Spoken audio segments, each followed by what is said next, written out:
Hey everyone, Graham here from TheRecordingRevolution.com. Have a product review for you today. We are looking at the 11 rack from Avid, which is a total guitar amp effects solution for studio and the stage. It's totally awesome. It's been out for a few years now, and I have no idea why I haven't got my hands on one until recently.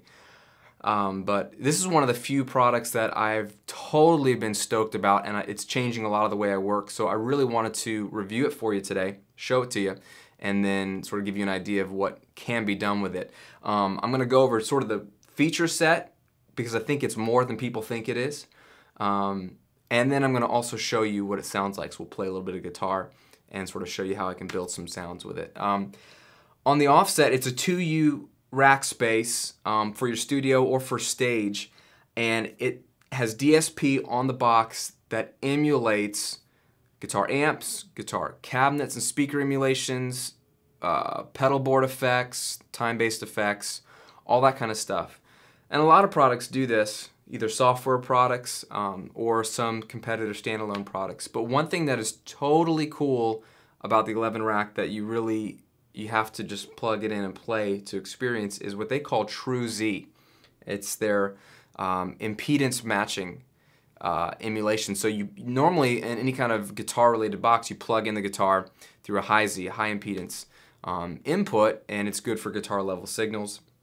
They call this True Z, and what they're doing, the DSP behind the jack, it automatically adjusts the impedance of your guitar, or the DSP behind the amp, adjust the impedance of that to match what your guitar would sound like through whatever amp you're playing, because every amp, it feels different, right? It feels different to play a Marshall through a Marshall than it does to play through, say, a Fender, like a Bassman, or even a Vox, or you know, a Mesa Boogie. I mean, all of these, they have different electronic components, so it's not just the sound of the amp, and it's not just the sound of the speaker, it's also the sound of the impedance and the actual one that matches your pickups, your guitar, and it does this change automatically behind it, and it's like, it's too technical for me to really care about, but what you get is you feel like you're playing through a Marshall, and you get that response that you're used to when you play through an amp, which is usually what's missing. There's plenty of software that can make a good enough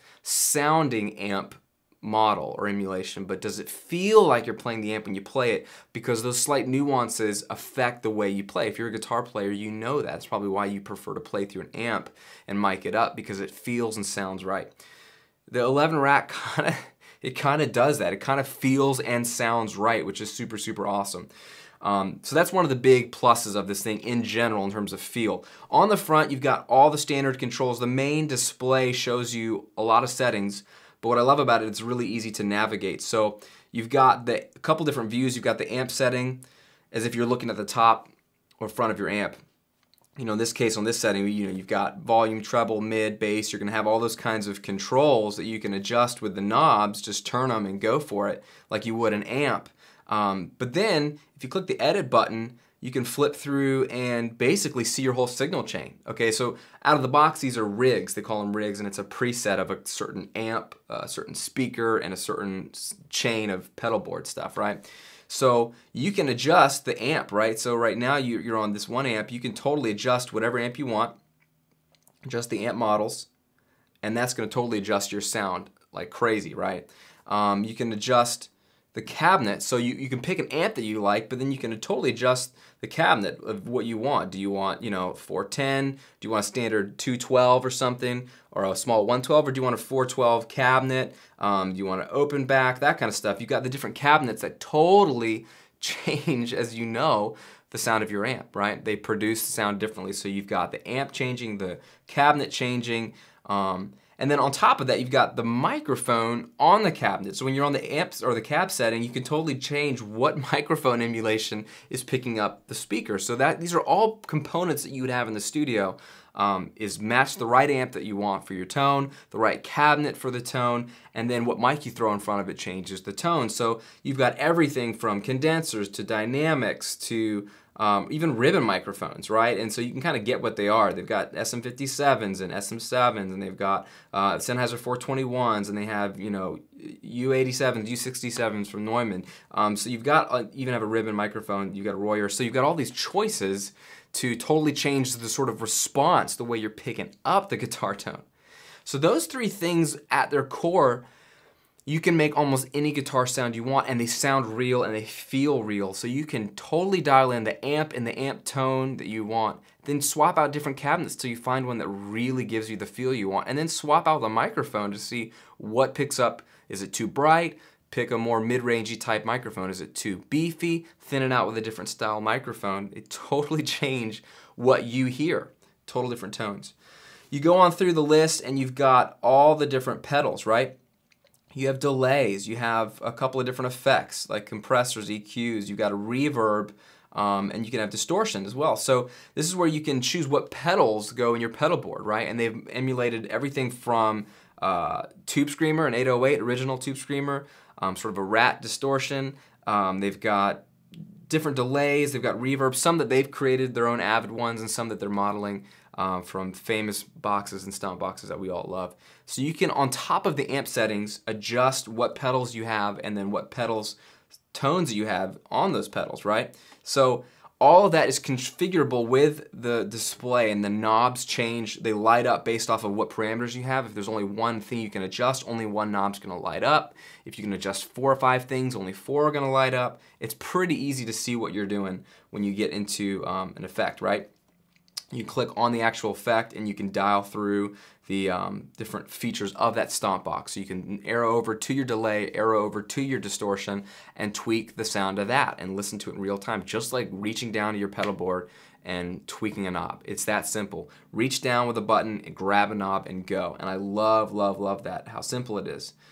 To the right of the whole display is sort of like simple on-off switches for your effects, which is cool. So you can dial in the tone you want, and then to the right, you've just got your distortion button on or off. You've got your modulation button on or off, you know, if you've got a tremolo effect or something. Your delay on and off, your reverb on and off, and then your effects on and off if you're using like a wah or something else. So at a glance, once you've got a rig set up and you know it, you're familiar with it, you can just take your stomp boxes on or off right there with a switch. Now, of course, everything can also be controlled from your feet, and I'll show you that on the back. You can have momentary foot switches with latch kind of capabilities to control these on and off. You can also use MIDI to control just about everything on the board. But it's all here on the front panel for you if you're in the studio, just plugging in and going for it. And on the far right, you have your inputs, okay? On the bottom, I want to show you it's the guitar input, the True Z. That's where you plug in your guitar. That's when you get to going, okay? You've got an output to amp. So on the output of this box, you're going to go to a lot of different options. That's going to have all the sounds, but you can also run like a through right out of sort of the head. Treat this like a guitar head, and you can run out of this to an actual speaker or an amp. So either to do a direct out, so it's like a mimic, so you can have the recording maybe of this, but also you can send this to an amp and feed an amp with just the clean signal. You can do both, or you can also just run this as a head to a speaker cabinet that you have on stage, which is super cool. Headphone output, which is perfect for just referencing or jamming along. You don't have to have this plugged into any software. Just turn it on and plug in headphones and play. That's a completely standalone unit. And then up top, you've also got a mic pre, because this is also an audio interface. It's a USB 2.0 interface for Pro Tools or almost any DAW. So plug in an XLR microphone, phantom power on or off. You got a pad on or off, and then you've got your gain adjust for the preamp. So it has a preamp built in, which is super cool. So if you're a singer-songwriter that does guitar and vocals, this could be your box. You could have this as your interface, and it's also all your guitar amp stuff for electric and bass, and it's also microphone for acoustic guitar, vocals, miking up a drum kit, whatever you want. So this could be your entire unit on the front. Let's take a look at the back. All right, so on the back, you've got your typical connections that you'd hope to see. Your main output, that's the output that comes after all of your effects. So that's pretty much what you're gonna use. So for me, I just do this in mono. Now you could totally make this in stereo because all the effects are stereo. So you could record in stereo or run live in stereo. But I don't like to do stereo guitars anywhere, live or in the studio. So I always do mono, so I just come out of the line output here on the left, which is gonna have all my amp, speaker emulations, distortions, microphone, everything that I've done in the 11 rack comes out one cable there. I run that line input into my converters or my audio interface in the studio, and you're good to go. You got a ground lift switch. If you're having hum problems, you can kill that. You also have line inputs if you want to run something else through this, perhaps a keyboard, why not, right? You also have that second output to amp, so you can run stereo or to 2 different amps. You have an effects loop, just like you would on a guitar amp, so you can run effects like actual outboard effects. You can incorporate them into the 11 rack, which is super cool. You return. You've got digital I/O, so you got AES in and out, you got SPDIF in and out, so you could run the SPDIF to your audio interface as well. You don't have to do analog line out. This could totally be your converter as well. It goes in digital, stays digital, comes out digital, goes right into your converter digital. So you could do SPDIF as well. At the bottom, you've got your MIDI, right? MIDI I/O, so you can get a total MIDI controller footboard and have access to all the different buttons. Run cable into that, so when you do this live, or if you use the 11 rack live, you can totally control all the parameters, so you can switch through patches, you can turn the tuner on and off, things like that.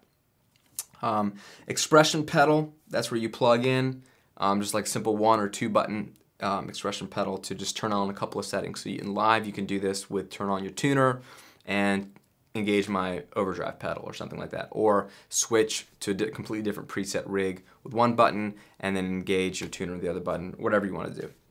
And then there's your USB out 2.0 and then obviously power. Now what I want to do is plug in my guitar and play a little bit so you can hear what it sounds like for one, and then you can also get a feel for how you can start with a patch or how you can start from scratch and just build your own sound and get a feel for some of the different possibilities and you probably will get hooked, because once you start tweaking, you realize that there's enough possibilities that it's fun, but not too many that you get overwhelmed, and you just get really good tone really, really quickly. So let's take a look. All right, so when you boot up your 11 rack, whether it's in the studio or live or wherever, you're gonna have some default rig that you're set on. And you can scroll through these rigs, right? These are kind of the complete different sound changes.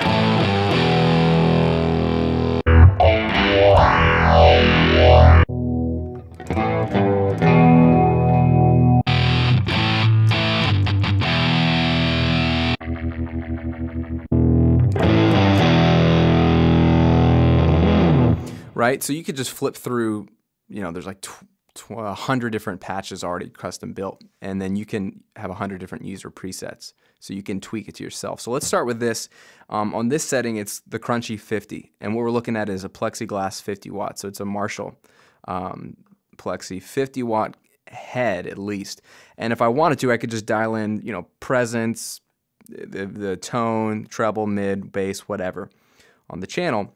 But let's dig into it and see what it's made of. You hit the edit button, and then now we're looking at the components. And I'm gonna scroll over to the actual amp. Okay, and right now we're looking at amp model, plexiglass 50 watt, and that's pretty cool.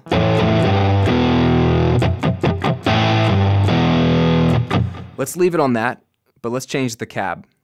So right now we're on a 412 greenback. Let's change it to a 212.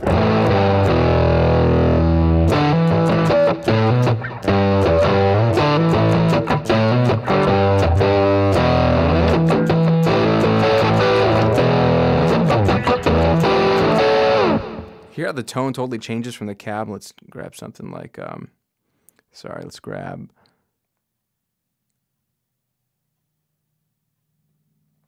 just here's a single 15.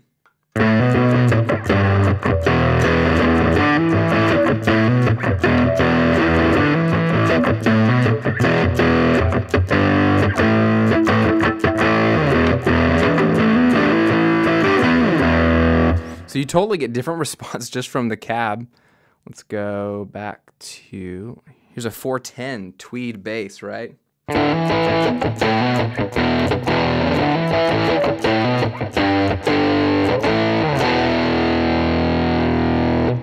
Thinner sounding, right? We're still using the Plexi, the Marshall 50-watt head. We just changed the cabinet. Let's say we stuck with that 410. I don't know why you'd play Marshall through 410s, but why not? The microphone we've got is a dynamic microphone. It's a 409. Let's change it to a 57, SM57.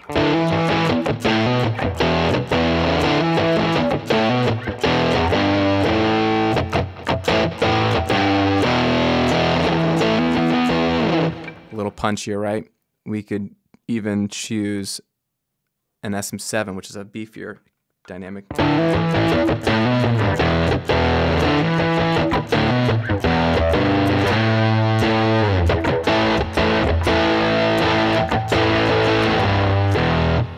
Or we could choose, let's say, a U67 condenser microphone.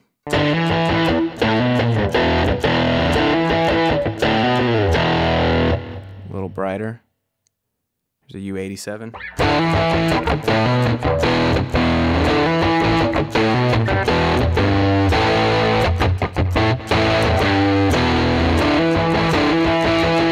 Right? More fizzy. It's got that fizzy top end. So again, you might not want a condenser on your cab. You can try a ribbon even.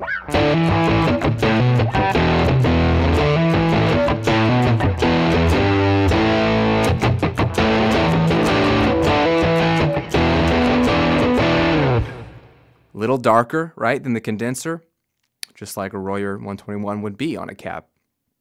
So we've had the same amp, but we've come a long way. Again, if that's sounding too thin to you, let's go back and change the cab.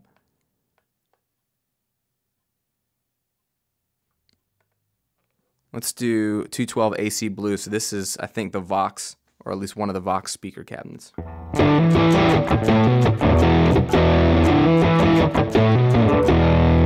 Now that ribbon is sounding too dark, so let's just dial it back to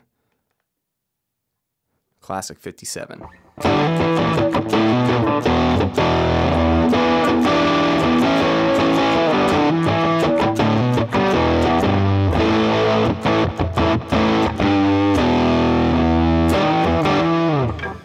You get the idea in terms of just even changing the cabinets and the microphones. It's one of the things I love a lot. The cool thing about it is you can start with one head and just tweak that head away. I hadn't even dialed in different EQ on the head. Right now I've got a delay. Let's see, let's go back to scrolling through. Looks like I've got a compressor, a delay, and reverb, the Avid reverb. I can turn those off. So it's just dry now.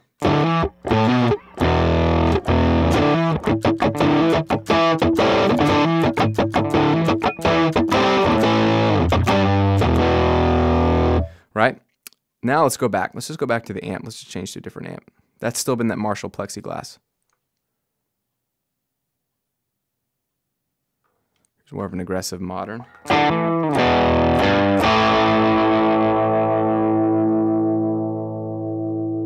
Let's crank up the gain.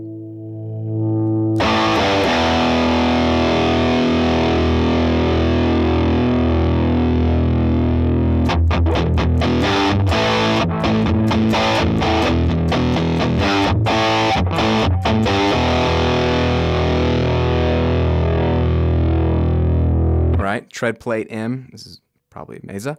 Let's go now to the cab. Let's see what cab we have. A 212. Now I'm not going to play a Mesa through a 212, right? Let's go through a 412.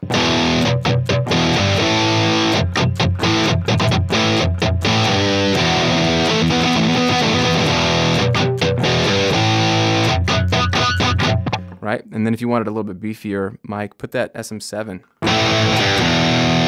or the Sennheiser 421.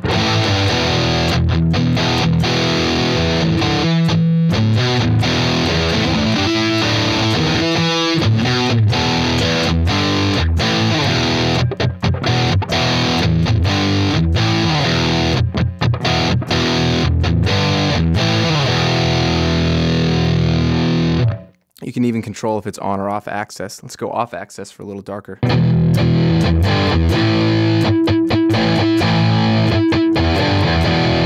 Too dark, you can grab a condenser.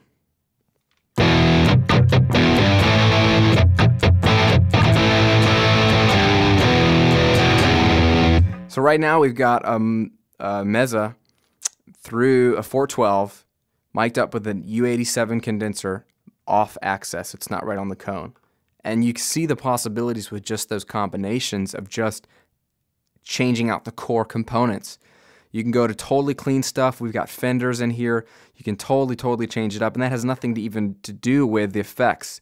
You could pick a different distortion. You could pick a different reverb. You could dial in exactly what you want, and it's that simple. You just start grabbing knobs and tweaking, and then save it if you like. Couldn't be easier. All right, so that's the 11 rack from Avid. A totally awesome box. I'm using this in the studio now, playing around, writing, recording stuff. Because it sounds awesome and it's super easy to use and it's permanently in my rack, and it's great when my kids are napping and I can't be loud and can't crank up my box to super high levels. So totally practical, and it sounds legit, and all the DSP is on the box, so it's not taking any computer resources. You run through and then track into whatever DAW you want, and it's beautiful. The awesome thing if you're a Pro Tools user is you can totally control all of this from Pro Tools. So if you use the USB either as the interface, or even if you're not using this as your interface but you hook it up with the USB cable, Pro Tools will recognize that the box is connected and then a window pops up and you can control all the settings. You can change your amps and you can see the amps. You know, you can change your speaker cabinets and see the change. Choose a different microphone. Look at your pedals. Dial in the sounds there. So if you're in the studio in Pro Tools, you may just want to plug in and then look at the screen and just dial in all your settings there, and you can save settings for your 11 rack to that session. So when you open up that session, your 11 rack settings will change back to where they are. It's super flexible for Pro Tools integration, which is obviously what it was originally built for. But even if you don't use Pro Tools, again, the box is the complete guitar solution for any DAW. And then also for stage, like I literally bought another one of these to use on stage. So when I play guitar for our worship band, instead of miking up an amp, I'm starting to use this live. So put it in a rack, throw it on stage, plug it in, have a simple foot switch, and I've got my amp, my cabinet. It's mic'd up the way I want with the microphone I want, and I can just literally run it out to the snake and run it to the PA. So I don't have to use any stage noise. I don't have to deal with any cables. I can just run my guitar into this to the PA, and you got your total guitar sound. So it's awesome for live. It just feels right, and there's no delay, and the DSP is happening in real time, so it just feels like you're playing an amp. So I'm usually not a big fan, again, of guitar amp emulating software for your main total sound. The 11 rack is kind of proving me wrong, and right now this thing is a total steal. It's $699 US at the time of me taping this. $700, which is the price of a decent combo tube amp. And you get a ton of amps, including bass amps and cabinets and microphones and effects, so your whole pedal board's taken care of. And it's an audio interface if you want to use it like that. So it doubles as your interface. So if you don't have an interface, it's not only all your guitar stuff, it's also an interface. You don't have to buy a USB interface. But also it comes with Pro Tools, right? So right now, Pro Tools 10 is out, Pro Tools 11 is almost in the door, it's coming, and if you buy Pro Tools 10 now, you get Pro Tools 11 for free, and if Pro Tools 11 is already out, then you're getting Pro Tools with this, and Pro Tools costs $699 brand new. So you buy this, you get Pro Tools free. Or think of it the other way, if you're thinking about buying Pro Tools for $699, buy this instead if you're a guitar player, and you get Pro Tools as well. I don't even understand. It's like a ridiculous deal right now. So it's like a total no-brainer if Pro Tools is on the radar for you, or if you just need an audio interface and a guitar solution. It's all of that bundled at a crazy price. So the guys at Avid, this is like the best deal they've got going right now. So snatch it up. I don't know how long this is gonna last. It's been like this for a little while. $699, you get a full copy of Pro Tools, people, with the box, which is the same cost of Pro Tools. So 11 rack is totally ridiculously awesome. I only really review products that I think are awesome and priced right and really impact the home and project studio user, and this is one of those boxes if you're a guitar player. Hope you enjoyed that, everyone. Again, this is Graham from TheRecordingRevolution.com. Hope the review is helpful. If you have any comments, let me know on the website. Otherwise, have a great day. Make some great music. Take care.